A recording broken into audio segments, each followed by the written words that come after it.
Kalau dia ditanya, kamu hidup di dunia mau apa Pak?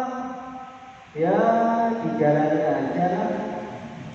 Kata-kata dijalani aja ini menunjukkan kalau dia tidak tahu tujuannya mau kemana. Hadirin yang dimuliakan oleh Allah Subhanahu wa taala. Allah Subhanahu wa taala sudah menjelaskan untuk apa kita diutus ke dunia ini. Tabarakalladzi biyadihil mulku wa huwa ala kulli syai'in qadir. Alladzi khalaqal mauta wal hayata liyabluwakum ayyukum ahsanu amala. Kita dikirim ke dunia ini liyabluwakum ayyukum ahsanu amala. Ini poin yang paling penting, untuk diuji siapa yang amal yang paling baik di antara. Hadirin yang dimuliakan oleh Allah Subhanahu wa taala. Orang yang kaya diuji, orang yang miskin diuji. Orang yang miskin diuji apakah dia sabar dalam kemiskinannya, dan apakah dia ini masih bisa memandang nikmat-nikmat Allah yang lain. Karena manusia itu punya sifat yang aneh. Kalaupun dia itu diberi 1000 nikmat, dia dikasih tubuh yang seger, dia dikasih anak yang taat, dia dikasih istri yang nurut kepada dia, dia dikasih teman-teman yang mencintai dia, dia dikasih iman, dia dikasih Islam, dia dikasih amalan-amalan. Tiba-tiba datang satu ujian ekonomi, langsung semua nikmatnya hilang. Yang dipikirkan cuma satu saja, ujian. Aduh Pak, saya ini bertubi-tubi ujian itu Pak. 1 miliar nikmat dia tidak mau melihatnya. Satu ujian yang dia lihat sehingga melupakan segalanya. Hadirin yang dimuliakan oleh Allah Subhanahu wa taala.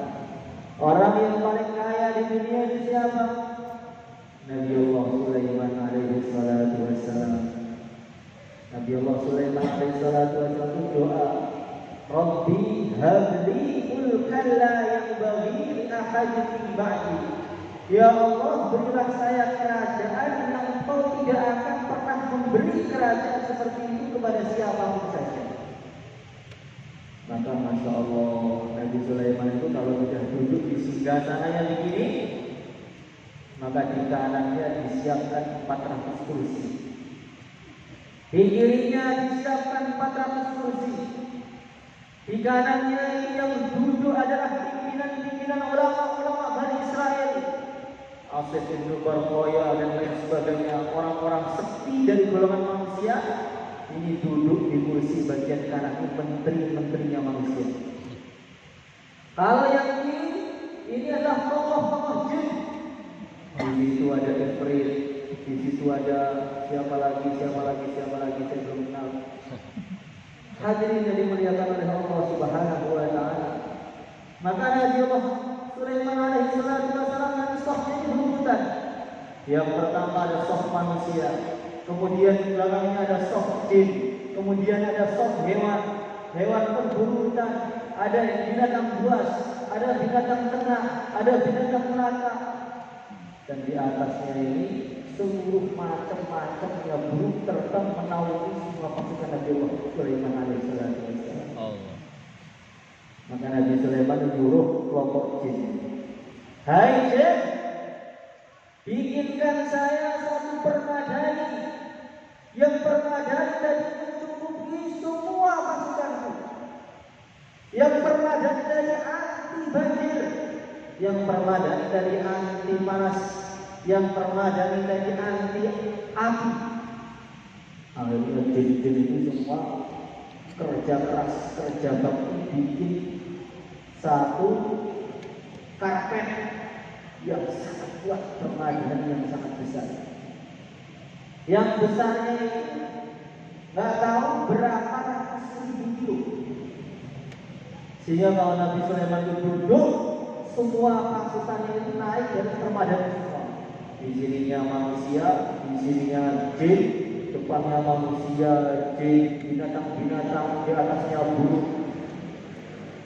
وحشر لسليمان جنوده من الجن والإنس والطير فهم يوزعون. Ketika sudah kumpul semua, maka Nabi Sulaiman langsung panggil angin. Hei angin, kamu terbangkan saya bersama seluruh pasukan saya ke negeri tetangga. Jadi Nabi Sulaiman itu naik angin itu bukan sendiri, bersama jutaan pasukan. Ini orang terkaya di dunia. Maka Nabi Sulaiman itu pengen ngetes kehebatan manusia dengan kehebatan jin itu masih hebat mana. Maka Nabi Sulaiman bilang, Ya ayyuhal mala'u ayyukum ya'tini bi'arshiha qabla an ya'tuni muslimin. Wahai para pasukanku, bangsa jin dan bangsa manusia dan bangsa jin, siapa yang bisa membawa singgasana Bilqis ke depan saya yang lebih cepat siapa? Apakah orang-orang di samping kanan saya, kelompok manusia, ataukah jin-jin di samping kiri saya? Keluarkan seluruh tenaga kalian. Siapa yang bisa mendatangkan singgasana Bilqis lebih cepat?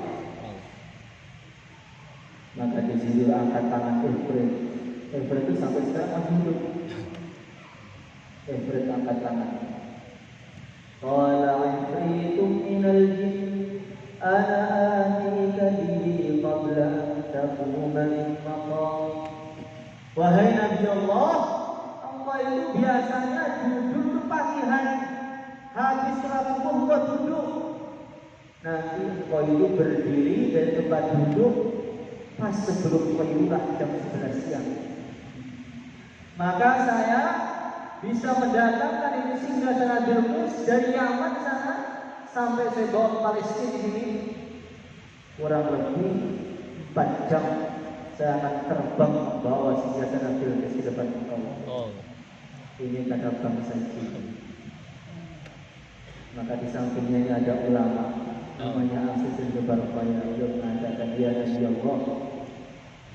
Qala alladhi 'indahu 'ilmun min al-kitab ana atika bihi qabla an yartadda ilayka tarfuk. Wahai Nabi Allah, saya ini mampu mendatangkan kursi tadi sebelum engkau mengkedipkan mata engkau. Jadi manusia itu kalau sudah hebat, jin bukan. Jadi kalau manusia itu takut dengan jin, ini namanya kurang percaya. Hadirin yang dimuliakan oleh Allah Subhanahu wa taala. Maka betul, gimana cara dia mendatangkannya? Gimana cara dia mendatangkannya? Dia langsung sholat 2 rakaat. Setelah dia sholat 2 rakaat, dia wudu sholat 2 rakaat. Setelah sholat dia doa. Doanya apa? Ya Hayyu Ya Qayyum, Ya Hayyu Ya Qayyum, Ya Hayyu Ya Qayyum. Istighosah. Ketika Ya Hayyu Ya Qayyum, Ya Hayyu Ya Qayyum, beliau angkat tangan doa. Doanya bagaimana? Ya Allah, bihaqqi Muhammadin am ta'tiyani bis-sarir. Ya Allah, dengan berkahnya Nabi Muhammad ya Allah, datangkan singgasana Bilqis di depan sini ya Allah. Maka beliau mengatakan, ya Nabi Allah Sulaiman, kau pandang ke depan ya Nabi Allah. Ketika Nabi Sulaiman pandang ke depan, itu malaikat memegang kursinya Bilqis singgasana, dimasukkan dalam bumi. Langsung kebur dari bumi, keluar sampai jam di depan. Masya Allah. Doanya apa? Ya Hayyu Ya Qayyum. Ini doa yang sudah sering kita gunakan. Ini sudah sering kita gunakan. Jadi kalau kita yakin betul ini kita doakan mesin ini Ya Hayyu Ya Qayyum. Bila Allah Mekah, kami sudah semua ke Mekah. Tapi dengan yakin. Tapi dengan apa? Yakin. Orang sekarang itu kalau minta amalan, kemudian dikasih amalan, dia tidak puas kalau amalannya dan sering dia dengar. Pak, saya minta amalan Pak. Ya, baca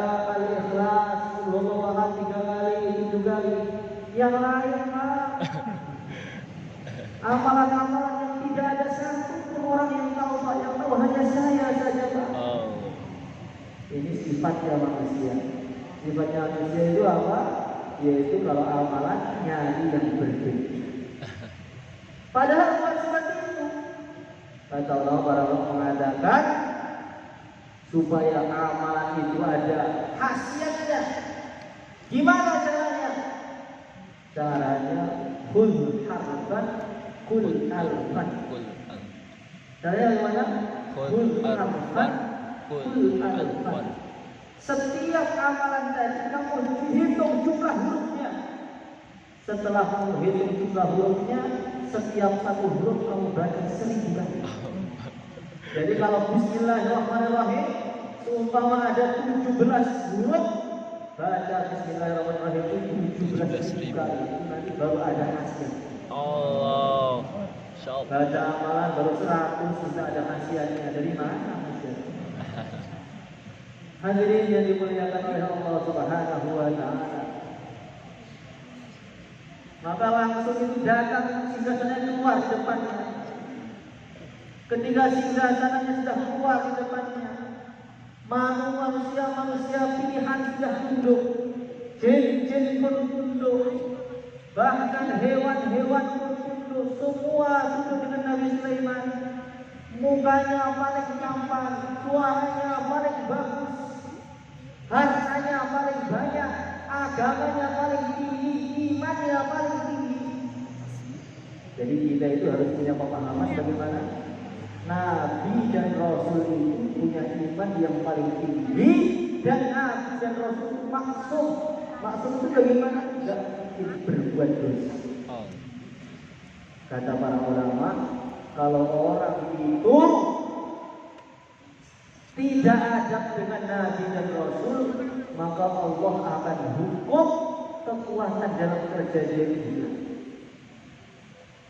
Masya Allah, kalau kita melihat tabligh ini kerja yang sangat luar biasa. 20 tahun yang lalu sampai ditulis di majalah-majalah yang ada di Israel sana, ini adalah monster-monsternya akhir zaman. Mereka tidak bisa menghentikan tabligh.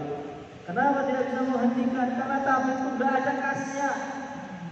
Kasnya itu adalah kantongnya masing-masing. Kalau ingin menghentikan tabligh, harus menghentikan seluruh kantongnya manusia. Masya Allah, luar biasa. Begitu wibawa dunia ini. Tidak kenal, tidak pernah ketemu, dimanapun langsung akrab, dimanapun langsung senyum. Kerja yang mendatangkan nusratullah yang begitu dahsyat di seluruh dunia. Ini kerja yang kita bawa. Tapi seiring berjalannya waktu dan zaman, makin akhir, orang tabligh mulai kepedean. Kepedeannya bagaimana? Saking pedenya sampai mereka itu mengomentari para nabi, mengomentari para rasul. Nabi Musa ini gara-gara gak tabligh, akhirnya imannya lemah. Nabi Yunus gara-gara meninggalkan umatnya, Allah hukum dia. Ketika caci maki Nabi mulai merajalela di dunia tabligh, Allah hukum itu tabligh biar langsung pecah hati seperti sekarang ini. Maka maknanya bagaimana? Kalau kita ingin mengembalikan ini kejayaan tabligh ini, mengembalikan kejayaan ini kerja Rasulullah SAW, harus kita jaga adab ini. Masya Allah. Dulu ada seorang wali besar, namanya yang ngarang Hizib Bakar Syekh Az-Zadili. Ini walinya wali, bahnya para wali. Dia itu setiap hari jumpa Nabi. Jumpa Nabi itu bukan dalam keadaan tidur, tapi melek. Kalau baca hadis nggak paham, tanya Rasulullah langsung. Ada masalah nggak paham, tanya Rasulullah langsung. Itu nggak aneh. Sekarang pun saya pernah berjumpa di Mekah. Banyak Syekh Harun itu pasti sering berbicara dengan Nabi secara langsung. Masya Allah. Maka Syekh Zadili ini tiba-tiba gak jumpa Nabi itu kurang lebih berapa bulan? 4 bulan gak jumpa Nabi. Maka dia bingung, ya Allah, dosa saya ini apa tuh ya Allah? Sampai saya 4 bulan gak jumpa Nabi, ini saya apa? Direnungi tahajudnya gak pernah bolong, direnungi dakwahnya gak pernah bolong, direnungi zikirnya gak pernah bolong, direnungi akhlaknya, khidmatnya gak pernah rusak, bagus semua. Dia merenung kesalahan saya ini apa ya Allah? Nangis gak ketemu kesalahannya. Akhirnya beliau tidur, istikharah tidur. Mimpi jumpa dengan Rasulullah SAW. Dia nangis, ya Rasulullah Sallallahu Alaihi Wasallam. Kenapa kau gak mau jumpa dengan saya itu? Kenapa tuh ya Rasulullah Sallallahu Alaihi Wasallam? Maka beliau mengatakan, hei Sajidi, saya gak suka dengan kamu sekarang. Salah saya apa ya Rasulullah Sallallahu Alaihi Wasallam? Beliau mengatakan, kamu sekarang kalau memanggil wali-wali itu, memanggil Imam Syafi'i, Imam Ahmad, memanggil Syafi'i, Ahmad. Pendapat Imam Syafi'i begini, pendapat Ahmad begini. Kamu kok berani-beraninya memanggil wali seperti itu? Saya tidak suka dengan kata-katamu. Jadi manggil wali Allah tidak dikasih penghormatan di awalnya saja, Nabi sudah tidak mau jumpa dengan dia. Bagaimana kalau manggil Rasulullah Sallallahu Alaihi Wasallam? Hadirin yang dimuliakan oleh Allah Subhanahu wa taala. Maka kita jaga adab kita dengan para nabi. Kita jaga adab kita dengan kitab-kitabnya nabi, dengan Al-Qur'an. Kita tahu Turki Utsmani.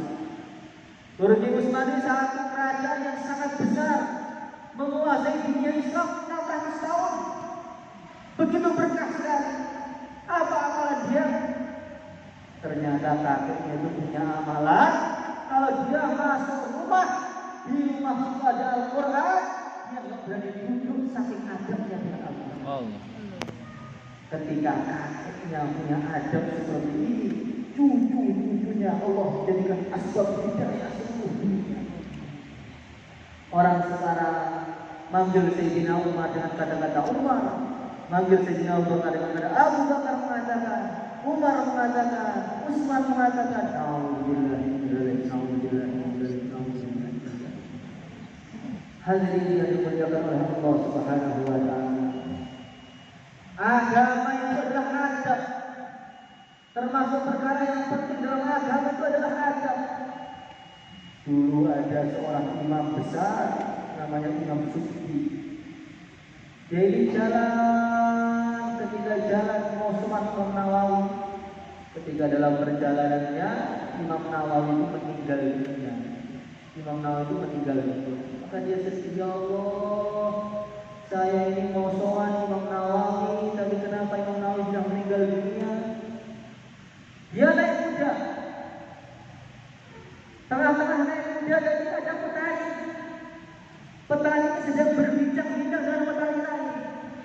Dulu saya pernah ketemu Imam Nawawi. Imam Nawawi itu memberi hukum, katanya hukumnya jual belinya adalah halal. Ini adalah haram. Maka dipanggil petani, petani sini. Kamu naik kuda saya jalan kaki aja. Maka beliau mengatakan, wallahi la arkab wa aina rajahna an-Nawawi masya. Demi Allah saya gak akan pernah berani naik kuda, sedangkan matanya orang yang pernah melihat Imam Nawawi jalan kaki. Bukan Imam Nawawinya, dia menghormati petani. Ulama menghormati petani. Kenapa menghormati petani? Karena petani yang pernah berjumpa matanya memandang Imam Nawawi. Ini adabnya orang zaman dahulu kepada agama. Adabnya kepada membawa agama seperti ini. Masya Allah, Imam Sufyan datang ke masjidnya Imam Nawawi. Itu langsung tiang-tiang dia ciumi, lantai-lantai dia ciumi, sejadah-sejadah dia ciumi, bahkan tempat sendalnya diciumi, pintu-pintu dia ciumi. Dia mengatakan, wa fi daril hadits lati manan usalli fi jawariha wa ali asani an amassa bi hurri wajhi makanan massahu qadam Nawawi. Ya Allah, ini masjid ini adalah masjid yang penuh berkah. Saya menciumi lantai-lantainya supaya apa? Karena saya berharap wajahku ini bersentuhan dengan lantai yang dulu pernah diinjak oleh kakinya Imam Nawawi. Maka disinilah kenapa ketika terjadi goncangan itu, ketika terjadi goncangan dalam tabligh, Temboro mengatakan kami itu mungkin tidak akan berubah. Kenapa seperti itu? Karena Ibrahim itu sudah banyak bersentuhan dengan wali-wali Allah Akbar. Tidak akan sama. Jangan kita ikuti kata-kata orang yang mengatakan tempat itu tidak penting, yang penting amalannya. Tempat juga penting. Kalau tempat tidak penting, kenapa orang harus datang ke Masjidil Haram? Harus datang ke Masjidil Aqsa, harus datang ke Masjidil Haram untuk mencari berkah dari tempat-tempat tadi. Masya Allah. Ini namanya adab kepada anak. Hadirin yang dimuliakan oleh Allah Subhanahu wa taala. Maka betul Nabi Allah Sulaiman alaihissalam ketika semua sudah tunduk semua, agamanya paling tinggi, dunianya paling tinggi, semua sudah tunduk semua, jin, manusia, hewan tunduk semua. Nabi Sulaiman mengatakan apa? Falamma ra'ahu mustaqirran 'indahu qala hadha min fadli rabbi liyabluwani ashkuru am akfur. Ini harta yang datang kepada saya ini adalah ujian. Apakah saya mau mensyukurinya atau tidak mau mensyukurinya? Allah Subhanahu wa taala itu Maha Adil. Semua di dunia itu diuji semua. Orang ulamanya diuji, apakah dia mau menyampaikan ilmunya atau tidak. Orang awamnya pun diuji, apakah dia mau mendatangi ulamanya atau tidak. Orang kaya diuji, apakah dia mau memberikan hartanya atau tidak. Orang miskinnya diuji, apakah dia menjauhi unta-unta atau tidak. Masya Allah. Jadi kalau sudah ujian seperti ini, dalam otak saya itu jangan kita melihat kayanya, jangan kita melihat ulamanya, jangan kita melihat hartanya, jangan kita melihat miskinnya. Kita lihat perintah apa yang Allah perintahkan ketika dalam ujian seperti ini. Masya Allah, orang itu kadang-kadang tidak pintar. Tidak pintar itu bagaimana? Diuji oleh Allah Subhanahu wa taala dengan istilah. Ketika diuji otaknya dengan istilah sampai lupa amal. Akhirnya zikirnya tak meningkat, akhirnya sholatnya tak meningkat. Tengah-tengah dia mengikut istilah, gunjing ke sana, gunjing sini, terus tahu gunjing, cabut Israel tidak punya amalan apa. Masya Allah. Rasulullah Sallallahu Alaihi Wasallam berdoa kepada Allah. Ya Allah, saya ini minta kepada Engkau ya Allah, jangan sampai umatku ini pecah belah. Doanya Nabi tidak diterima oleh Allah Subhanahu wa taala. Maknanya bagaimana? Wala yazaluna mukhtalifin. Umat manusia akan pecah lagi terus, jangan ada habisnya. Orang akan ikhtilaf dengan satu masjidnya, akan ikhtilaf dengan satu rumahnya, akan ikhtilaf dengan tetangganya sendiri, akan ikhtilaf dengan gurunya, akan ikhtilaf dengan muridnya, akan ikhtilaf dengan orang ahli kampungnya. Kalau dia itu tidak pintar memahami ikhtilaf tadi, maka dia akan menghilangkan amal dia, sama sekali hilangkan punya pahala. Allah. Hadirin yang dimuliakan oleh Allah Subhanahu wa taala. Masya Allah, kalau kita merenung, siapa generasi terbaik di dunia? Khairul quruni qarni, zaman Nabi. Tsumma alladziina yalunahum, zaman sahabat. Zaman sahabat itu orang yang sudah mendapatkan naskah dari Al-Quran. Radhiyallahu anhum wa radu anhu. Gak mungkin masuk neraka, mesti masuk surga. Zaman sahabat Sayyidina Abu Bakar bersatu. Sayyidina Umar masih bersatu. Sayyidina Utsman sudah mulai bergerak. Sayyidina Ali, peran antara umat Islam dalam perang Siffin, perang yang begitu dahsyat. Yang perang Siffin itu siapa? Antara dua wali Allah. Sayyidina Ali bin Abi Thalib dan Sayyidina Muawiyah. Dua-duanya wali, dua-duanya ahli surga, dua-duanya gak mungkin menyentuh api neraka. Masya Allah. Sampai ahli sejarah ini kalau melihat perang sipil itu mereka terbelah. Perangnya itu ikhlas. Beda dengan istilah kita tidak ikhlas.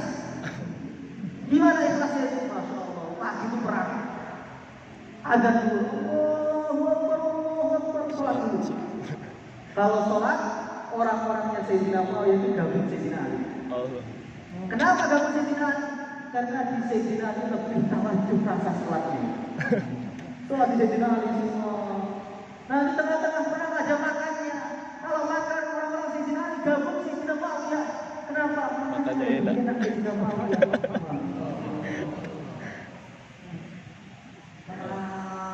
Tapi semua masih menjaga etika. Itu sahabat begitu. Tidak saling menghina, tidak saling merendahkan. Perang dengan ikhlas.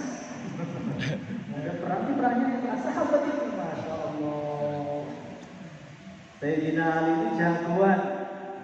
Beliau itu bisa setiap perang itu sekali hari membunuh 500 orang. Allah. Beliau itu punya kecepatan yang kecepatannya melebihi kecepatan anak panah. Jadi kalau perang, kadang-kadang yang kuda itu dipanah dari atas, dia turun ke bawah, dia puncak kuda, panah dari bawah ke atas. Sayyidina Ali radhiyallahu ta'ala. Sahabat-sahabat ahli surga masih banyak, sudah timbul keguncangan yang begitu dahsyat, tapi mereka semua lulus dalam kitab tadi, masuk surga semua dua-dua. Allah. Setelah itu datang Bani Umayyah yang begitu dahsyatnya, dipimpin Sayyidina Muawiyah berjaya Islam. Sayyidina Muawiyah turun pada anaknya Yazid, mulai goncang. Bani Umayyah pun berantem dengan sendirinya. Tumbang lagi, datang Bani Abbasiyah.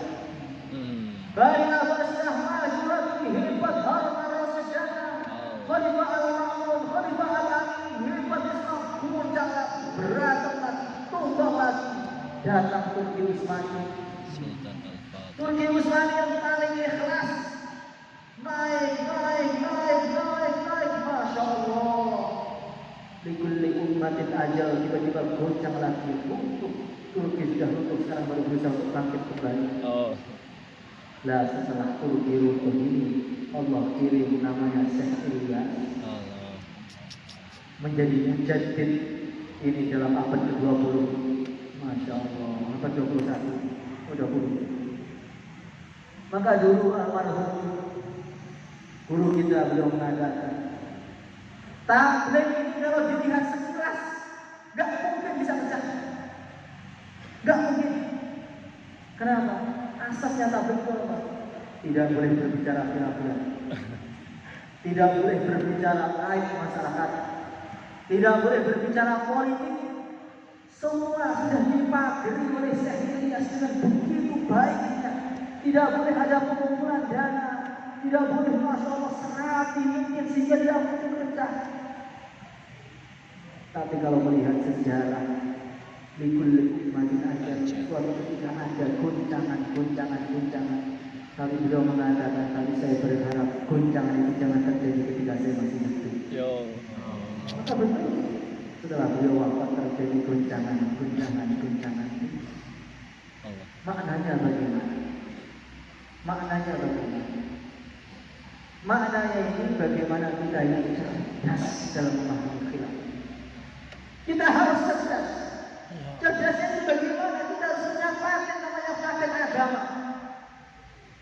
Kunci namanya kunci syariat Islam. Apa itu? Rasulullah SAW bersabda, tabassumuka ala wajhi akhika sadaqah. Kalau kamu memandang ketemu saudara kamu, kemudian kamu senyum, itu sedekah. Ini syariat Islam. Jangan sampai ketika kita berjumpa dengan teman kita tidak lagi senyum. Ini berarti khilaf dalam gerakannya merusak agama. Dulu ketika ketemu, assalamualaikum. Sekarang tak mau salam lagi. Berarti khilaf dalam gerakan merusak agama kita. Dulu ketika berbicara, hukumnya bagaimana? Nabi mengatakan, la yahilu ala muslimin ayyahjura fawqa thalathati ayyam. Tidak halal bagi orang Islam mendiamkan saudara muslimnya lebih syahid. Berarti maknanya kalau kita mendiamkan saudara muslim kita lebih 3 hari pun haram, dosa. Khilaf tidak apa-apa, tapi bagaimana kita punya etika yang cerdas dalam memahami khilaf. Ini umat Islam. Assalamualaikum. Ini umat Islam. Kita tegur bagaimana Pak? Mau kemana Pak? Ini namanya khilaf yang cerdas. Khilaf yang tidak merusak syariat agama Allah. Hadirin yang dimuliakan oleh Allah Subhanahu wa taala. Hukum yang dibenci orang itu apa? Haram. Ada Syekh Imam Ghazali dalam kitabnya diceritakan, Masya Allah, orang itu kalau menggunjing orang seperti memasang ketapel raksasa.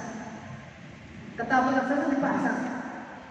Dia akan melemparkan amal dia ke depan, ke belakang, ke kanan, ke kiri, sampai dia tidur malam dalam keadaan bersih dari seluruh amalan. Kita pagi sudah taklim, kita pagi sudah dakwah, sudah tahajud malamnya, sudah baca Quran. Sebelum itu rumpi dulu. Rumpinya apa? Membicarakan aib orang. Itu orang itu begini, itu jelek begini, itu begini. Tidur semua pahala yang dikirim pada mereka. Alhamdulillah ini dari kita. Hadirin yang dimuliakan oleh Allah Subhanahu wa taala. Maka bagaimana kita itu punya paten namanya syariat Islam. Ini kunci, tapi itu gerakan. NU itu gerakan. Semua menginginkan agama semua menginginkan kebaikan semuanya. Muhammadiyah juga gerakan. Kami semua dalam naungan namanya naungan, yaitu naungan agama Islam yang dipimpin oleh Rasulullah SAW. Kalau kita berjumpa saudara kita, kemudian kita nggak mau senyum dengan mereka, kita nggak mau salam dengan mereka, kita nggak mau berbicara dengan mereka, kemudian kita berjumpa dengan Rasulullah SAW. Nabi tanya kepada kita, kenapa kamu diam dengan umatku? Bagaimana kita akan menjawabnya? Makanya kita harus membedakan. Kita harus berbeda dengan yang lain. Bagaimana kita ini khilaf, tapi khilaf yang menggunakan adabnya, khilaf yang benar. Kemarin ada orang datang kepada saya, dia mengatakan, Gus, ada apa? Ini saya diundang hadis sahabat, boleh baca apa enggak? Di tempat yang lain itu diundang saya baca, boleh baca apa enggak? Maka saya bilang kepada dia, hukum menyampaikan ilmu itu apa kan? Wajib. Hukum menyampaikan ilmu itu wajib. Kalau ada orang bikin ilmu kamu, kemudian kamu menutupi ilmu, ini namanya dia adalah katibul ilm. Katibul ilm yal'anuhu kullu syai'. Kalau orang menyembunyikan ilmu, Allah akan laknat dia. Hadirin yang dimuliakan oleh Allah Subhanahu wa taala. Gerakan boleh berbeda, arahan boleh berbeda, pikiran, gaya pandang boleh berbeda, masjidnya boleh berbeda, tapi kita ini masih satu Tuhan, kita ini masih satu Rasulullah, kita ini masih satu Nabi. Maka bagaimana kita masih saling mencintai satu dengan yang lain dan Allah Akbar. Siap atau tidak? Insyaallah. Allah Akbar. Bedakan, tunjukkan kami ini umat Islam, kami ini umatnya Rasulullah yang punya etika dalam sunnah ini. Jangan seperti orang-orang yang dia ketika musuhan sedikit sudah tak mau senyum lagi, sudah tak mau bicara lagi. Bahkan kadang-kadang berjumpa dengan tempat masjidnya yang berbeda, seakan-akan berjumpa dengan orang kafir. Astagfirullah. Bukannya masalah. Masya Allah. Kalian dengan musuh Allah, dengan orang-orang Cina nggak pernah masam seperti itu. Kenapa kalian dengan orang Islam masam seperti itu? Musuh Allah itu yang nggak iman, yang menyebutkan Allah setiap hari. Kalian berbuat baik-baik saja. Kenapa bertemu dengan umat Islam seperti kalian mau bunuh mereka? Maka bagaimana yang ketarahan itu menjadi contoh yang baik menjadi contoh yang baik dalam istilah. Insya Allah. Senyum, assalamualaikum Pak, bagaimana sudah makan atau belum? Bagaimana siap? Insya Allah. Umat Islam itu kalau jumpa saudaranya senyum, salam, assalamualaikum, masya Allah. Dia nggak mau jawab salam saya Pak.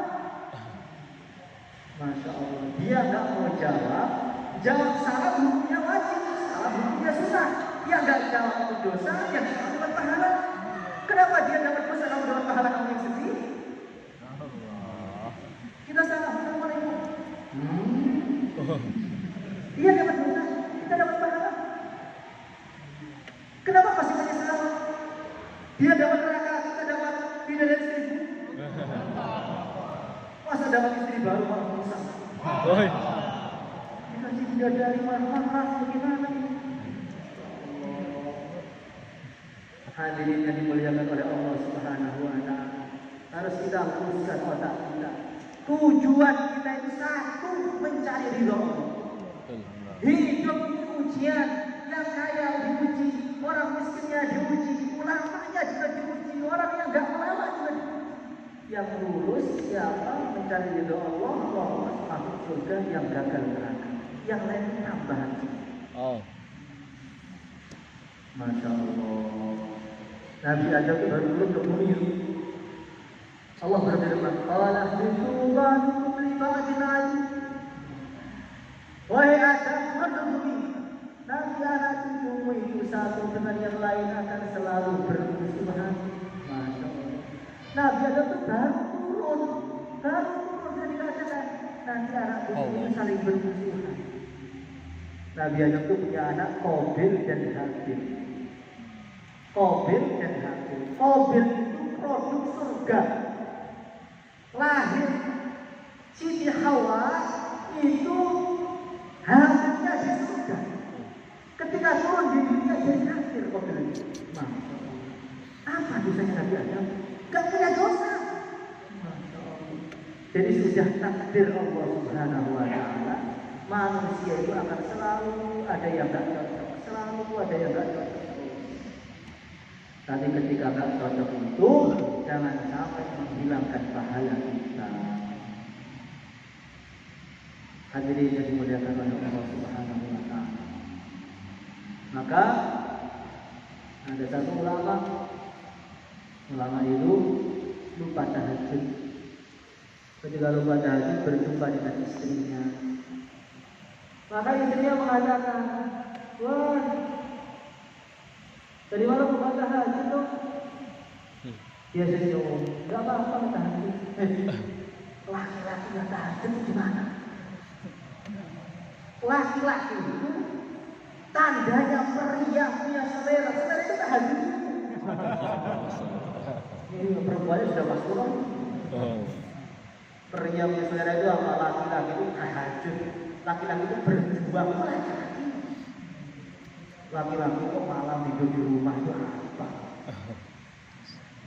Maka dia mengatakan, "Hei istriku, saya nggak mau apa tahajud. Kenapa seperti itu? Itu orang-orang halakoh saya. Kemarin itu bujuk saya bareng-bareng istimewa. Dan mereka itu ahli tahajud semua, ahli qur'an semua. Berarti pahala tahajud punya saya. Rekening tahajud masih banyak." Masya Allah. Jadi kalau ada orang bujuk kita, jangan emosi. Dia sudah ngasih pahala kita, kenapa kita harus marah? Maka ada ulama besar dikatakan, "Syekh, ini loh kamu ini ulama, tapi ulamanya nggak paham agama, ulamanya nggak tertib, ulama apa kamu ini?" Masya Allah, la haula wala quwwata illa billah. Maka orang tadi mengatakan, siapa yang bilang? Yang bilang pukulan. Orangnya mana rumahnya? Tetangga Tuhan. Langsung dia datang, dia ambil makanan, ambil panggang, ambil pangsel, diantarkan semua. "Pak, saya dengar katanya Bapak itu ngirim pahala kepada saya, tapi saya belum bisa balik pahala saya. Kalau saya dengan pahala saya Yang saya kasih makanan aja Pak ya. Jadi kalau kita nanti ada yang gunjing, antarkan makan ke sana. Siap? Insyaallah.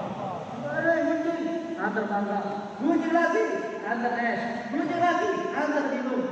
Itu namanya orang yang cerdas. Dikirimi pahala, dia tahu balas budi.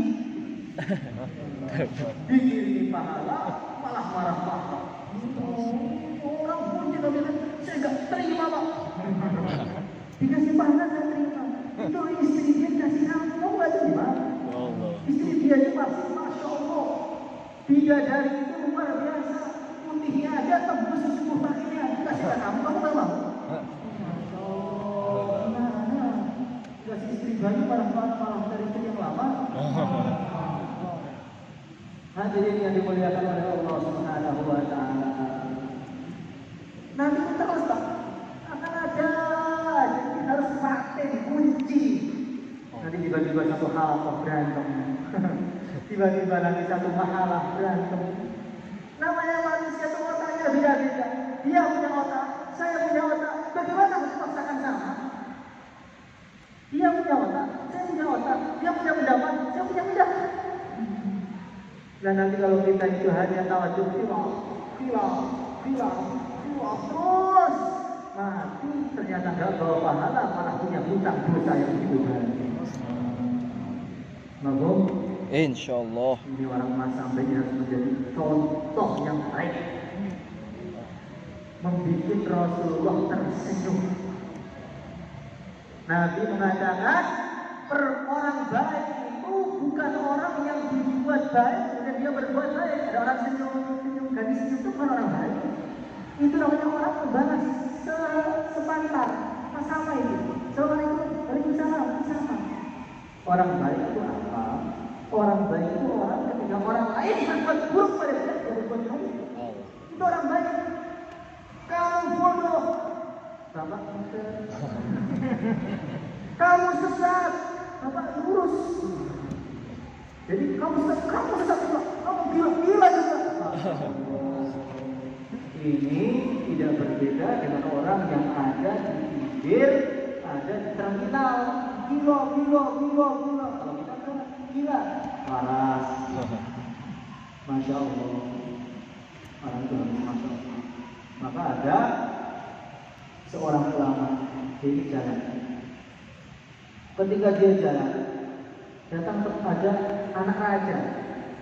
Anak raja tadi mengatakan, hei ulama, ini Pak Yai, ini ada apa? Kamu dengan anjing ini mulia mana? Ada anjing di sini.